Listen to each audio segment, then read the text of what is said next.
Good afternoon, everyone.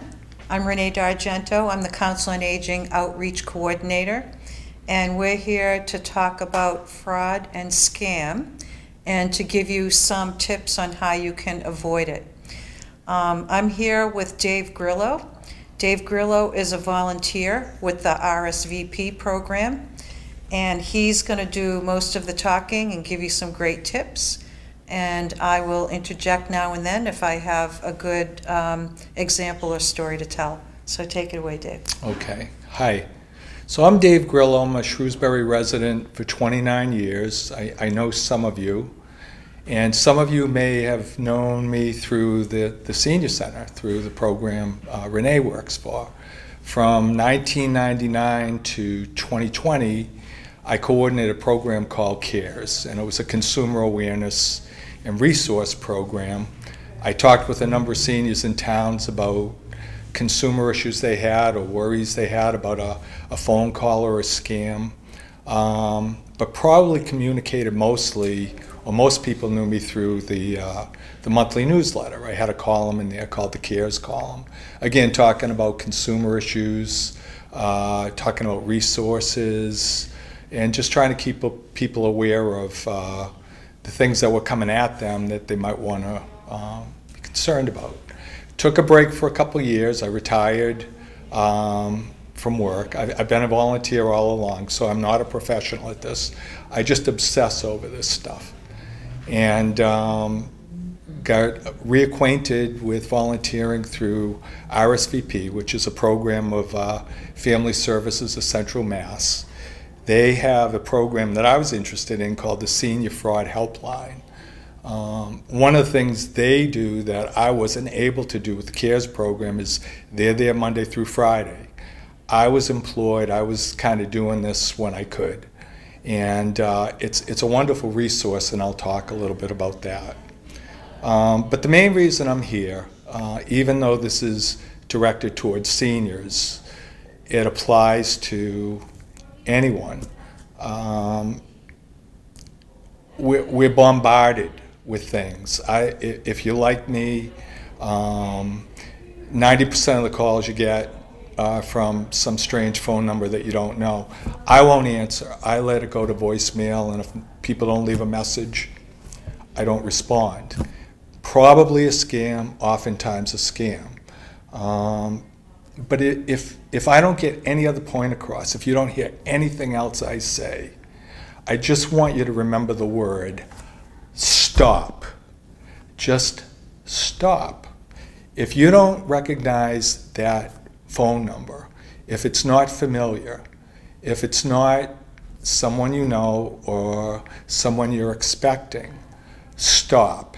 That piece of mail, if it's not something you expected, stop. Tom Brady trying to get you into cryptocurrency, stop. Anything that comes at you that you don't expect or is strange to you, stop. And what I mean by stop is don't respond. People that create these scams and that contact you, most of them are really, really pretty good at what they do. And that's why you hear these sad stories about all these people that got ripped off. And you don't want to be one of them. Believe me, I know through the CARES program, it happens in Shrewsbury. We're not distinct. And so you may say, but I'm smarter than that. That can't happen to me. It happens to a lot of those people that say that. I'm not saying that you're not smart. I'm not saying that you're not savvy. It happens to old people. It happens to young people. A lot of times it happens because an individual is caught at a weak moment. It may be there may have been a death. There may have been a divorce. There may have been some family event. Whatever it is. Your information is out there, and you fill out applications, you go online, you connect with people. So your information is out there. You go on vacation, and on Facebook you say, here I am in Hawaii. That information's out there. So it's easy to find out about you, and therefore it's easy for someone to have enough information to contact you to make you think that they must be legitimate, because how would somebody know so much about me that wasn't legitimate? Believe me, the people that do this stuff are really good at trying to make you feel that way. So there's so much information. Even though I obsess about this stuff, there's a lot that I don't know, and I guess what I found is the best way to prevent it, and to prevent it from happening to you, is if it's strange, if you don't know it, stop. Just stop. Talk with someone if you're not sure. Talk to a family member, talk to a friend. If you have no confidence in them, call Renee at the senior center. Call the RSVP Helpline. That's the program I'm involved with. We get phone calls all the time from people. I got this call, I received this piece of mail, I saw this on TV, I'm not sure. Can we talk this over? That's the way to go. So there are frauds and scams. There are people who are not legitimate, but you will also get contacted by organizations or, companies that are legitimate. That doesn't mean that it's a wanted contact. So of course it's your choice if you want to return that phone call, return that email, or anything like that. And as well, some of these salespeople can be some can be intimidating, but a lot of times they can be very nice, very friendly, very convincing. So, there are those as well. Don't think everything is a fraud and a scam. But, of course it's your choice. So if somebody calls you and they want to keep you on the phone, you can just politely say, I'm not interested, and hang up. Don't be afraid to be rude if it's unwanted. So just think about those things, because sometimes people do purchase things that they really don't want, or they may regret later. So, right. I'm glad you said that, because it brings up the point that a scam is just another form of advertising. So so there's legitimate advertising.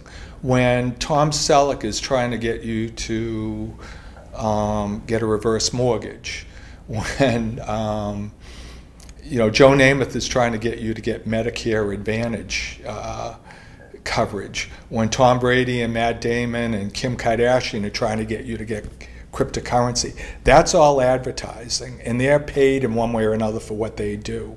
But no matter what the ad, and I was just watching this morning all the different ads on TV, because it's an ad, it doesn't mean it's good for you. In fact, most of the stuff I see on TV I know is inappropriate for me. They're trying to convince you that this is something that you need. So stop. Do I really need that? If I'm not sure. Sounds like something I need, but discuss it with someone else unless you're absolutely sure. So the difference between advertising, legitimate advertising, and scams is, with legitimate advertising, if you sign up, if you give your money over, you're probably going to get something. Whether you need it or not, you're going to get something. With a scam, you're probably going to get ripped off, and you're probably not going to be able to recover your money, whether you report it to the police or whatever, because it's very difficult with a scam, and lots of people are scammed. Once the money's gone, it's really tough to recover it. A lot of these scams take place from overseas portals. You may get a phone call. It may look like a Shrewsbury number, 508-842. It may be from somewhere overseas. It's called spoofing. Again, I want to not add too much to the information, TMI, too much information. I just want to say, stop. Did you recognize that number? Do you let it go to voicemail? Hopefully the people that care about you, your friends, your family, and even the doctors and the banks that you associate with will leave a message on your voicemail that you either can verify or you can look up the legitimate number and call back. But I know the RSVP program, one of the questions they want us to ask people who call in is, do you answer all your phone calls? And a lot of people say no, but they answer my phone call, and I call back using a number that said private name, private number. So they didn't know who I was, and they trusted me. I'm glad they did, because I have a way to leave a message and say, I'm going to call you back, and this is who I'm going to be, and whatever. But there's so much that comes at you. And I also encourage people to have an advocate. You know, if you don't have a friend or family member, find someone through the senior center. Call one of the agencies that's going to be listed. There are people out there that are working on your behalf that you can trust. For all the people that want to scam you, there are people that are just devoted to being there for you, so that when you do run into situations like this, you have a place to turn. Some people, some of you, you don't want your family to find out. You have pride. You're worried about being ashamed. And a lot of people have gotten into a lot of trouble because they didn't say anything. They kind of suffered in silence, and they got really broke from it. So again, if you can't reach out to someone close to you, the outreach coordinator, Renee, at the senior center is there for you. The RSVP program's there for you. The Attorney General is there for you. AARP has a fraud watch network that you can call, and that's there for you. There's another contact that I like, that I trust. If you go online, it's called Clark.com, Clark Howard. He's been doing this for over 30 years. His website is a great resource. He does a podcast every day that's kind of like scam prevention.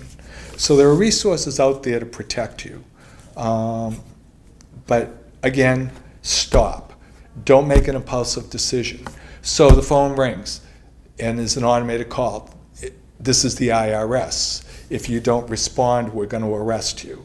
The IRS isn't going to do that. No agency is going to do that. The IRS is going to send you something in the mail.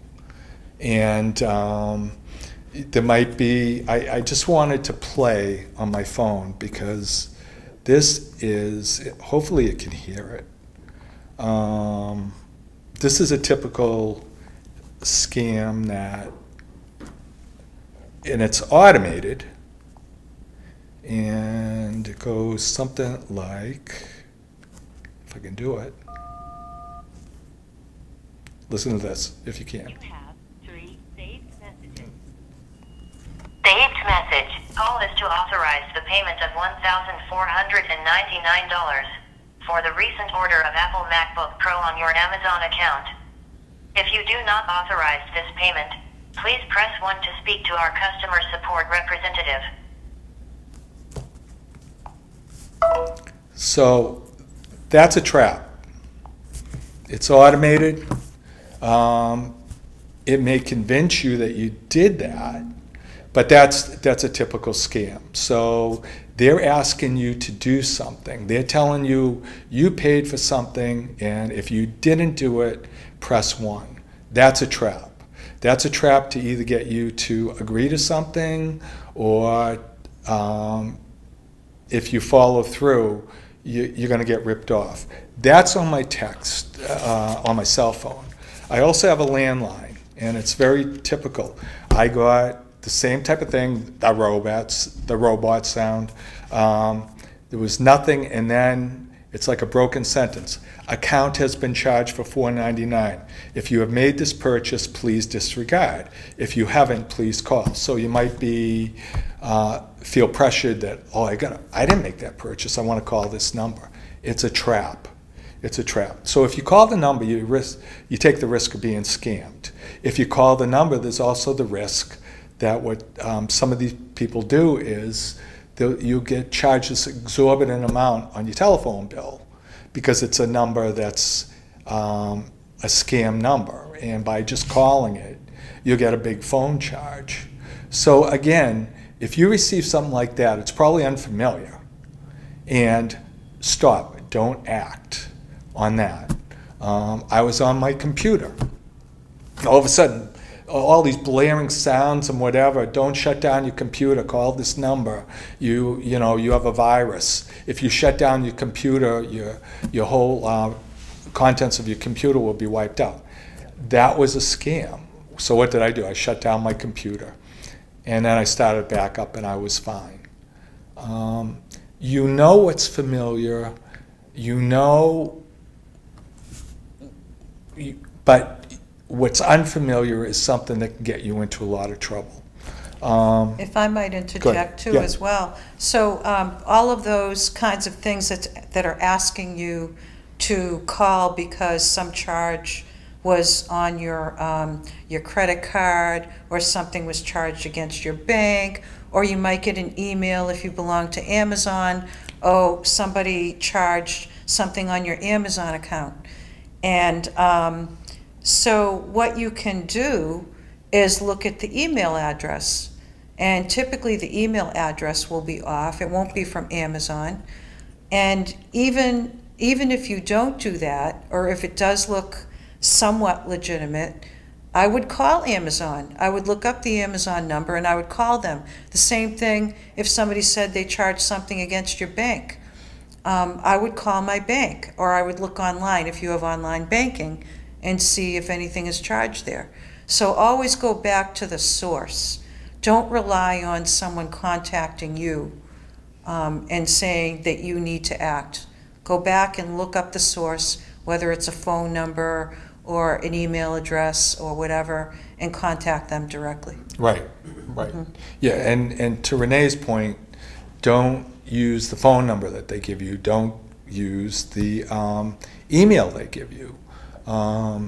Last week I said hover your mouse over, and then I thought of it because Renee said, and she was right, hover your cursor, which is when you move your mouse, it's the little arrow. Hover that over the address. If you're getting something from Amazon, it's going to say Amazon.com. I've gotten a number of things that pretended to be from Amazon, and I hovered it over, and it's a series of like strange numbers and letters and whatever. So to Renee's point, find what the actual address is, web address, the email address, or find what the actual phone number is. And again, if you can't do that, there are people that can help you find that. But by all means, don't, if it's strange or whatever, validate it. Verify it, I'm sorry. Verify that that's the actual number or web address that you want to contact, and then follow up. Okay. Another thing I want to talk about is just loneliness. Loneliness is, very, very troubling, and a lot of people get into trouble because they're lonely, because a lot of these scams come from people who are really good at establishing a relationship. They may have enough information to know that you live alone. You don't have contact with family, whatever. And they may establish a relationship with you or try to. And a lot of times they can do it over time. They may just connect you. Hey, look at how you doing. I'm a new friend. And over time, eventually they may start asking for money. Hey, I'm in trouble. You're my friend. Can you help me? And that's, it's very, very common. There are places you can call if you're lonely. Don't look for some sort of person that's calling you out of the blue to be someone that you want to associate with, because they probably have an agenda and you're probably at risk.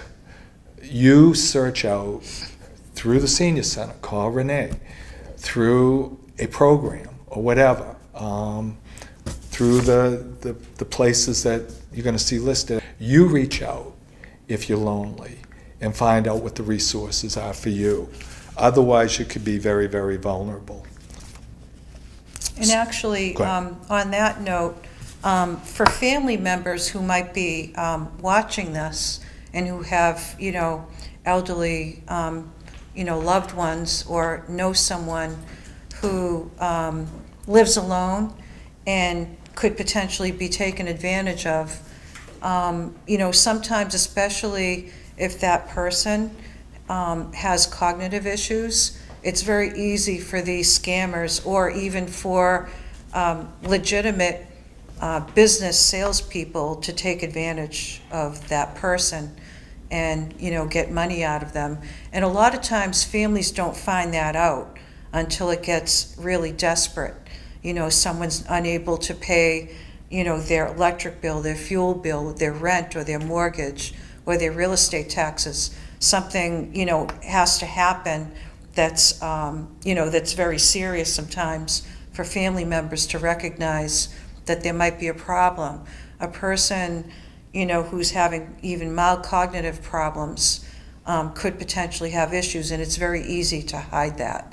And of course, people are proud, and Right. you know, they don't want to admit if they're having, you know, difficulties managing their mail, paying their bills, things like that. So, you know, I would say family members and friends, just, you know, look out for each other, and, you know, keep an eye on things like that. Look for signs.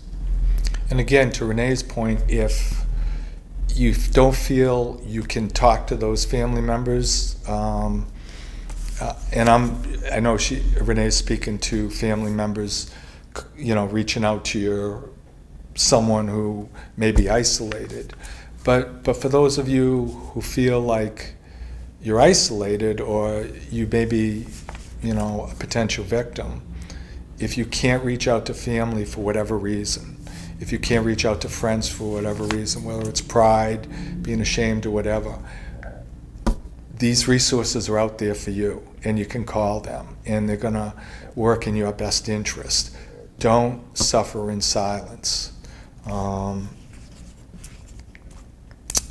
So just a couple other points I want to make. Again, the main point today is stop. If you didn't hear anything else, stop if it's unfamiliar.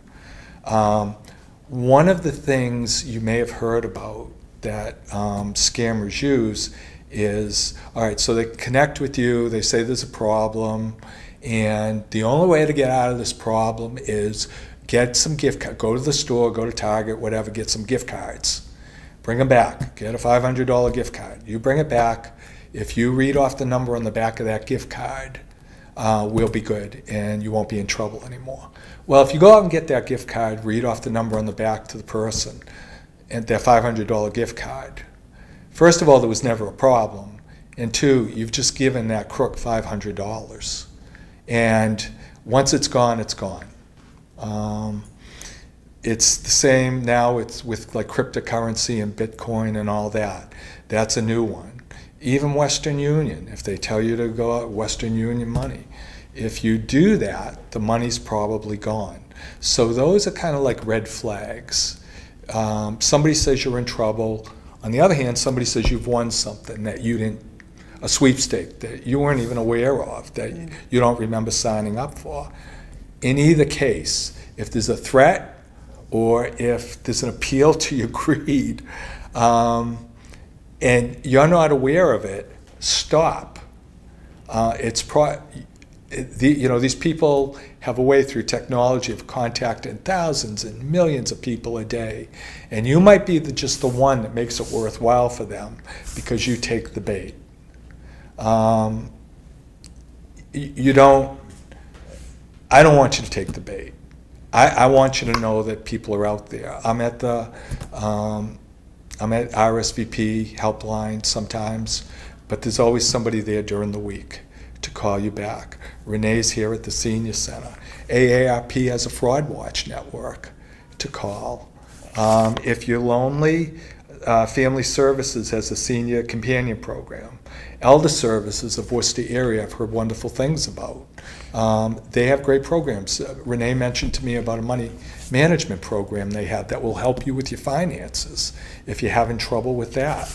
And they can also help you with companionship. AARP has a friendly voice program. All those things are going to be put up at the end of the program. So it's out there for you. TV celebrity endorsements. I love Tom Brady as a quarterback. I'm so grateful he was the Patriots quarterback. But when Tom Brady's endorsing cryptocurrency, Don't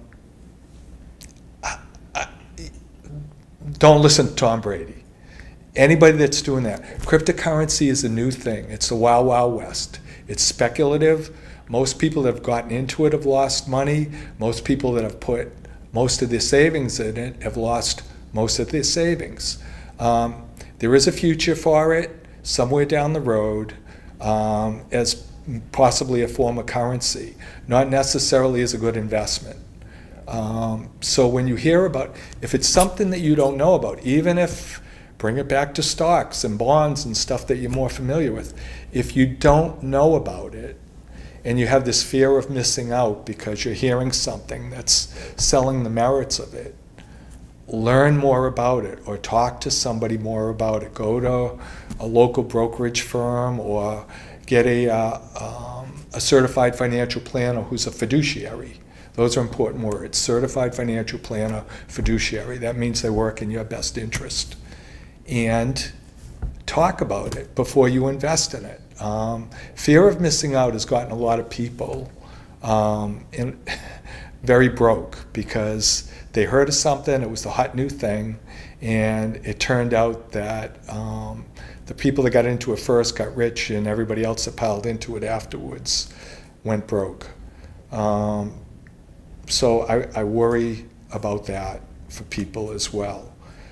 When you're watching TV commercials, when you get those phone calls, when you're on your computer, anything that's coming at you is something, there's a good chance that a lot of times somebody's going to try to sell you something. Stop. Even, like Renee said, a lot of it's legitimate. There's also a lot of it that's not legitimate, that's a scam. In any event, even if it's legitimate, it may not necessarily be good for you. So talk with someone. Talk with someone about that. So again, don't suffer in silence. Oh, I know. There was one other thing. I want to talk about those financial seminars, the free dinners. Oh, yeah. My advice, if you don't know what you're doing, either don't go or go only for the dinner. Enjoy the meal. But there are seminars, a lot of them sell annuities, and annuities are a legitimate financial product.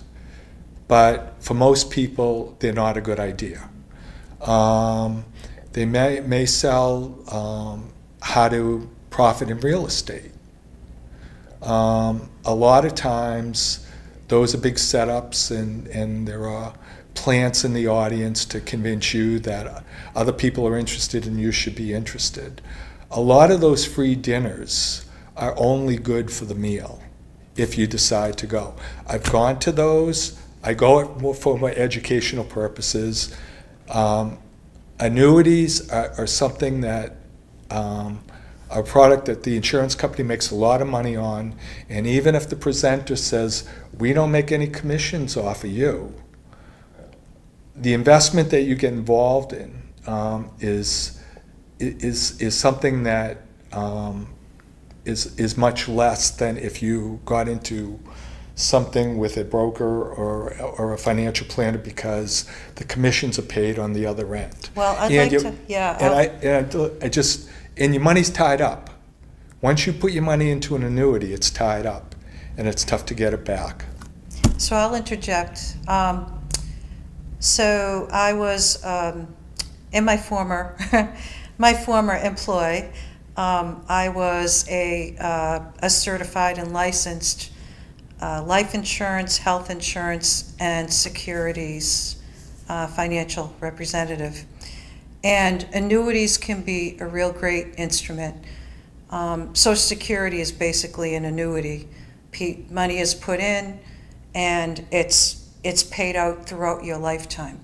An annuity is paid out for a period of time at a certain interest rate, and you make your decision based on any financial instrument, based on your own goals and in your own financial situation. That requires you to meet with a planner who wants to understand what your goals are, understand your time horizon, and all those sorts of things. So any financial instrument can be a wonderful thing.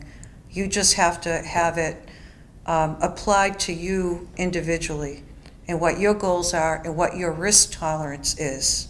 All right, risk tolerance is very important, it's very individual. Right. So, thank you. Yeah. Thank you. And there are people in the annuity presentations, but I know especially in the real estate presentations, because I've been to those too, there can be plants in the audience, people that pretend to be attendees just like you, but are really there to kind of spark your interest by their fake interest in what's going on. I went to one with, you remember the Osmonds, Donnie and Marie Osmond. So there was a real estate, get rich in real estate, abandoned properties with Nate Osmond, their nephew. And Nate was there because the guy that was on TV that promoted these things, who was supposedly getting rich off of it, who was really probably only getting rich off of people coming to his seminars, couldn't be there. That's typical that happens.